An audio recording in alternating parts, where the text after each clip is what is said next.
Here we have a 2010 Volkswagen Polo. I'm going to change the terrible shock absorbers. Really easy to do, so I just thought I'd do a quick vid just to show you guys how to do it. It's not hard at all. Jack your car up, take the wheel off. I've got another jack here just to take the tension off the spring, so you don't have to put a lot of pressure on it. It's just to take the tension off to get this bolt off here. This bolt is a 16mm both sides, and then once you've done that, undo those 16mm. Once those are off, the whole thing will come out, and then you take the cap off up here, which I'll show you in a second, with well, you can do it with a special tool, but I don't have them. I'll show you how I did it. And bump stuff off, bin this, and then put the new stuff back on. Sexy bump stop there. Ooh, sexy. So I've just undone those. They were really tight. I think Arnold Schwarzenegger must have put those on. So I got a scaffold tube here for a bit of leverage on the spanner just to get it off. That was an absolute nightmare. So once you've done that and you've done those, if you do find getting these off a bit, use a bit of WD-40 and wire brush just to get any rust off. Does the trick quite nicely. So once you've done that, what you have to do then is lift it. Oh, that is totally broken. So that just pops straight out. You should, if it is working, get a state on that. It's not even moving back. All you have to do is give it a bit of a compression and it'll pop out the bottom there, because it won't just slide out. Yeah. So we're going to get this off now. Get a screwdriver under there, just you can see a little gap. It does just pop off. I can do it with my nails. No, probably not. I'll pop that off and I'll show you what's on the inside. We'll get this off. We don't want to keep this bit, the mount. We'll discard with the rest. There we go. So just taking that cap off, all I did is put a flathead screwdriver under there, just give it a little twist, it just pops straight off. It's not really on there tight, it's just to prevent any crap getting inside here and causing rust in there while it's in situ. So I haven't got a fancy tool. You can get a fancy tool that'll go through the socket on here. This is a 16, this, by the way, and onto that, hold that in place, and then you can rotate that. I'm going to use a 16 and this and then give it a twist to come straight off. There you go, that's how I'm doing it.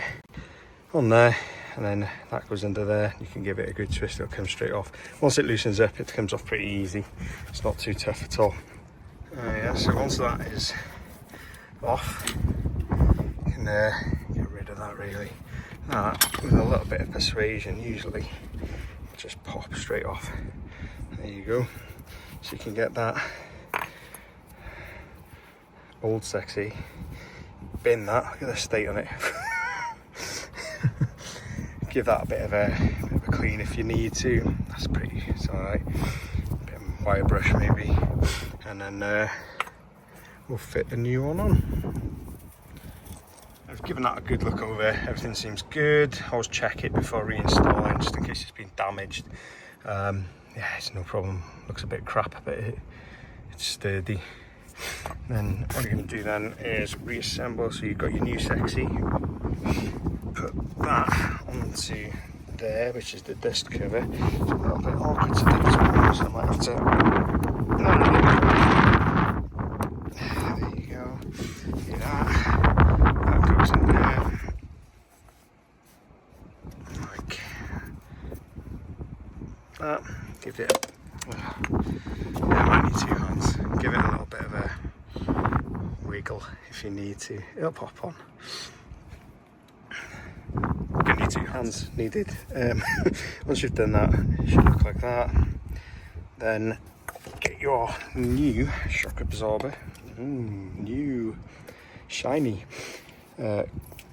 It's advised to fully compress it. It's not hard to do. Separates the gas and hydraulic apparently, or something.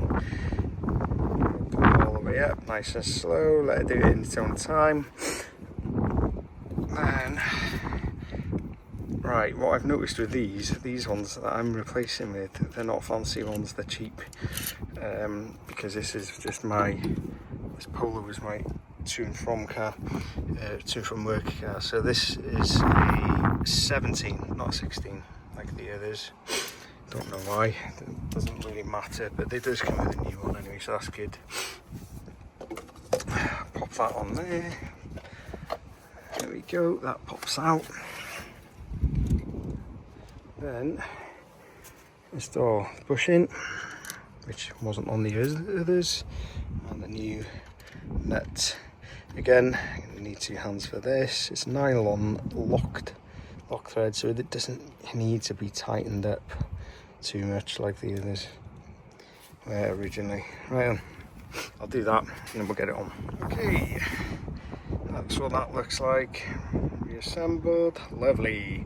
Oh, one thing I will mention is do not forget to reinstall the dust cap. I done the other side and put the wheel back on, everything, and then turned around and spotted that. I was like, ah, Christ. I had to undo it all, put it back on just to do this clip. Jobs again. Couldn't believe it.